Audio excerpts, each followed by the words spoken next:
Hey, welcome back. Today we are going to be changing the oil on the 2017 Ford Escape. This should apply to many other different years for the Escape, I believe from 2013 on up. This has the 1.5 liter, so the small EcoBoost, but they pretty much should be all the same. So let's get started. First thing we're going to do is get it up on the ramp so we can get underneath it. Okay, tools for the job: oil filter wrench, oil filter of your choice, 3-inch extension, ratchet, 13 millimeter, 7 millimeter, and a 27 T27 Torx to remove that. Besides that, you'll need 5 quarts of oil, because you'll use just a little bit more than 4 quarts, funnel, oil drain pan. I believe that's everything. Let's get going. Okay, now that it's up on the ramps, first thing we're gonna do is pop the hood. The latch is right here on the left side of the floorboard. And then to unlatch it under the hood, the little yellow lever is on the left-hand side right there. And we will take the prop rod and it'll go right where that arrow shows. Okay, that's a little harder to see, but now that we're under the vehicle, we need to remove the air dam kind of foam semi-skid plate thing under here, and we need to remove the Torx bits. There are 7 of them, 4 that run along the front, and then 3 that run along the back side here. So, and this would be a T27. I'll go right in here, and we'll pop those out. And after you get those 7 out, you will need to replace the 2 on the sides. They go into the inner fender wells there, and they vary a little bit on the year.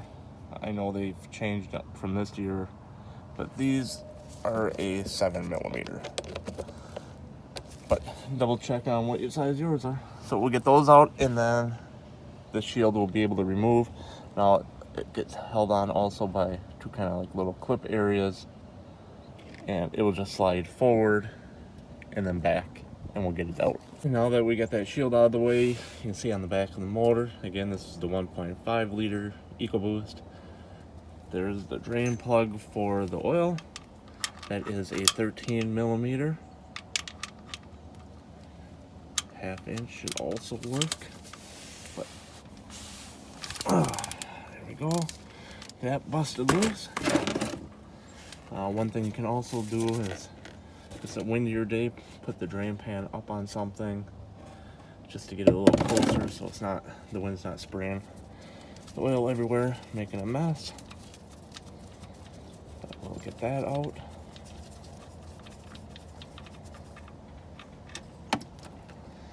That's starting to drain. Plug it right there. We'll go back to the top. And that's draining below. What I like to do is take off the filler cap, breaks the like vacuum pressure or whatever like that, the suction, so it'll drain a little quicker. Okay, well that's doing that. Let's get everything else ready. There's different types of oil filter wrenches you can use. There's the cup style, which I also have, but what I found with that is some of the oil filters are a little bit different shaped and they don't always work. The band wrench is the one I usually use. It'll just tighten down when you go to turn on it. Then there's like a plier style.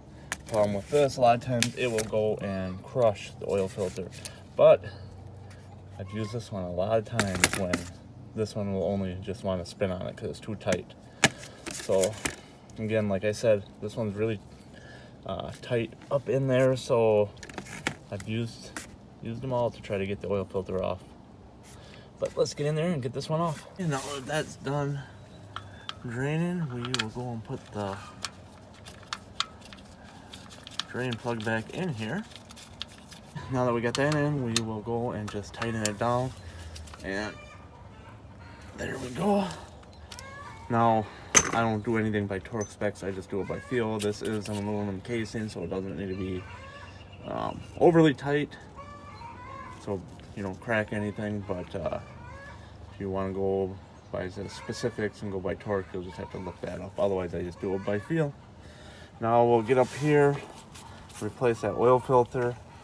Now, I usually don't use Fram too much, but I do on this car just because this has that grip stuff on it, and it's so hard to get up in here with anything to get that oil filter off that I found that the Frams are actually easier to use. So because of that, I use those in this car.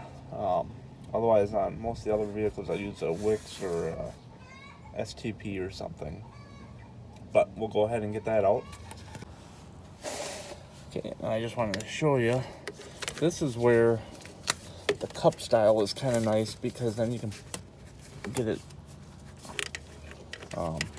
even a little extension or anything like that on there just to gain a little bit more room. But there's all these AC lines that are in the way, and might not be able to do this with the camera here. The left wrist just don't bend that way, but you can kind of see where you can't really get a straight shot in there with a lot of this stuff. So, and again, that's why I said I like the Frams with the grip, because a lot of times I can just go on there with my hands and just twist it.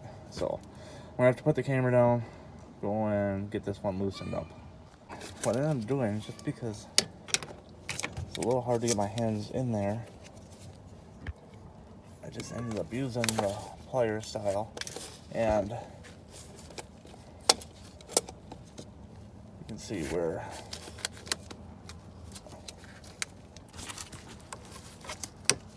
I don't have it that tight, and it's just so hard to do it left-handed the way, but you can see it turning.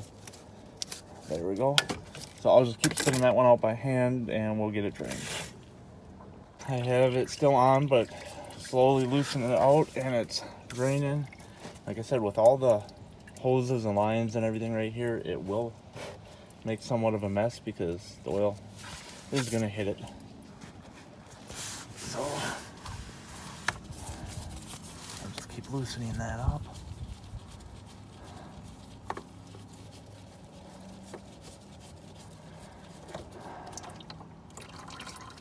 And there we go. Try to pull the filter down and keep it in an upright position like this, because there's that much oil that's not gonna spill off over everything. There, I'll let that sit there and drain and drip for a little bit. We'll spin on the new oil filter and get everything tightened up. One thing too, make sure you look when you pull the old oil filter off to make sure that rubber seal or gasket came off with the oil filter and did not stick onto the motor, because if they're doubled up, they'll have a tendency to blow out. The part number of the new one, you can cross it over for whatever type of oil filter you want to use. Like I said, just because this one's so tight, I grab it with the ones with the Sure grip. And you know what? Good enough for this vehicle. Okay, and then prior to putting the new filter on, make sure you do a thin coat of oil around the rubber seal there, so when you spin it on, it doesn't want to bind up. But we'll go and get that one up into place here. Okay, you can see kind of how tight it is to get my arm up in here, but there, and I just tighten it down as tight as I can by hand. You can give it a little bit more snug with a wrench if you need be, but it doesn't need to be overly tight. Just tight enough so it doesn't fall off. I'm sure there's specs somewhere if you need to look those up and do it, but that's how I do it. Okay, we're almost done under the vehicle. I'm just gonna wipe some of the oil off that ran down on these lines. Get those clear while I'm underneath here. I will kind of give everything else a little bit of a inspection, make sure there's nothing that looks out of the ordinary. I did that before and I didn't really notice anything, but there, got everything wiped down. We'll get that shield back into place, same as taking it off, just in the reverse, and we will be done underneath the vehicle here. Just wanted to show you guys, these are all the fasteners to hold it up. Did bring it into the Ford dealership and had them change stuff out, the transmission fluid and that stuff. Had a coupon for that, so I had them do it. But every time I get it back, seems like the hardware is always different from them. So your guys' hardware might be a little bit different than what I have here. But just wanted to show you what I'm working with. As for oil, I'm just running the stuff I got from Costco.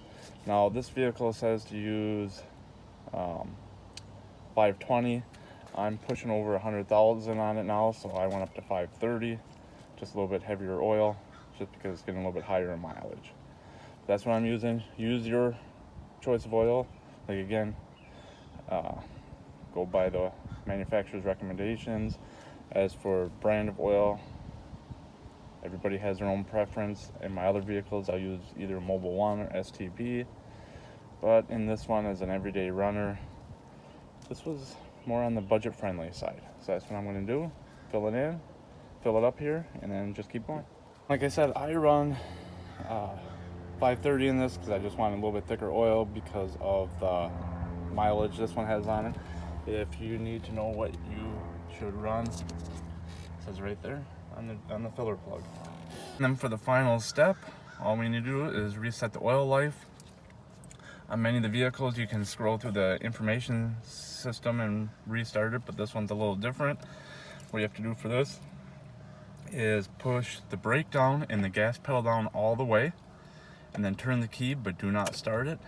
There, it's just in the on position here, and you can see where it says service oil reset in progress. And then now it's complete, and that is it. Shut the key back off, and we are done. There you have it. That's the oil change procedure for a 2017 Ford Escape. Now it works on other model years and everything. Just double check your application. Hopefully you guys enjoyed this video, and if you did so, hit that like and subscribe. Thanks a lot, and we'll catch you next time.